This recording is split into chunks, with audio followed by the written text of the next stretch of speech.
so rero ikiba gisigaye catuzana Fibonacci, retranchement Fibonacci canke Fib retracement uyitora ngaha anye aba traders muravyumva.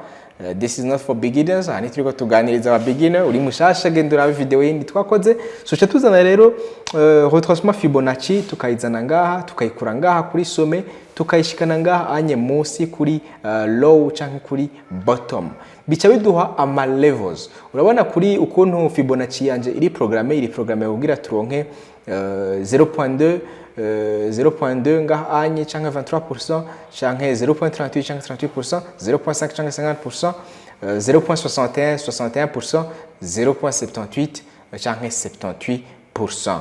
Niyo mazone ya Fibonacci ari programme iwanje. Hari abantu benshi bazi programme gutandukanye, gusa aba trader benshi nizo novuga ziri universel. Voilà. Misi yose rero iyo market ya manutse itegeza kugaruka, itegeza no kuvuga kugira